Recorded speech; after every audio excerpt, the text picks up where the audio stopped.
How you doing? I'm Joe Bryant. My brothers know me as Gus. In 2015, I was a member of a church men's fraternity where I met a gentleman who introduced me to Freemasonry. Previous to that, I've heard of it vaguely, but I never really sought it out. He continued to speak with me on Freemasonry, and he kind of made a joke that this isn't a men's frat at church. Freemasonry is the real men's frat.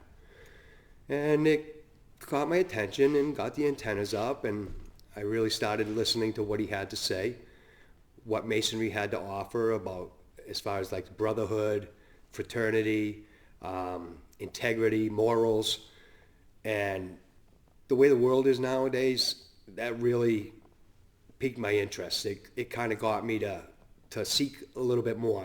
I wanted to learn more. And I told him that. And he said, well, let's get you to a lodge and we can go from there. So he directed me over to Spigot Lodge in Salem, New Hampshire. And we went into the breakfast that they have every Saturday morning. It's open to the public. And that's where I started to get to know the brothers of the lodge. I had breakfast there probably about a good 5 or 6 months. And then I asked for an application. I received the application, filled it all out.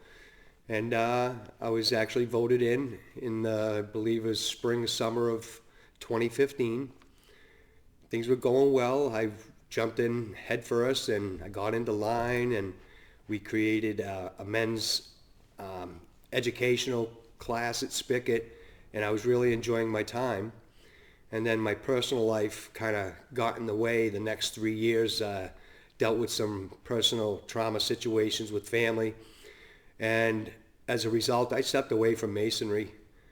But it didn't take long for the phone to ring and for emails to come out or messages on Facebook. Where am I? How am I doing? Et cetera, et cetera. So I answered, and, as a whole, the whole craft stepped up in support of my situation that I was finding myself in currently. A couple brothers in particular were really supportive. They were local, so they were close by, and they were always reaching out to me. And that really meant a lot, because when times are tough, that's when you really know who's got your back. And the craft it's really hard to describe because I've really never experienced anything like this before in my life. At the time that I joined, I was kind of empty inside. It wasn't long after that, I lost my brother, and I was seeking something, and I thought maybe the church would kind of fill that need. But as it turns out, that really wasn't where I was headed. I continued my path in Freemasonry with Spigot Lodge, became a Master Mason there. I then heard about the York Rite and the Knights Templar, and I knew about that, but I didn't have all the specifics. And I ended up finding myself going down the York Rite journey and becoming a Knights Templar.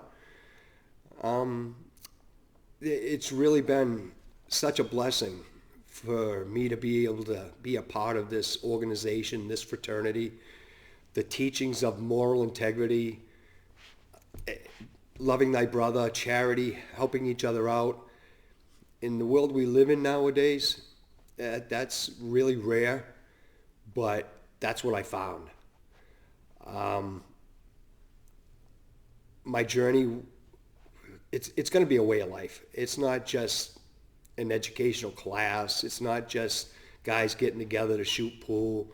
It's really a life-changing, life-altering journey. It's actually taken me more down the spiritual path than I ever thought it would. I thought church would be my spiritual fulfillment, but as it turns out, that really wasn't the case. Freemasonry has enhanced my seeking of my spiritual inner self and deity to an understanding of why I'm here, what I'm supposed to be doing here,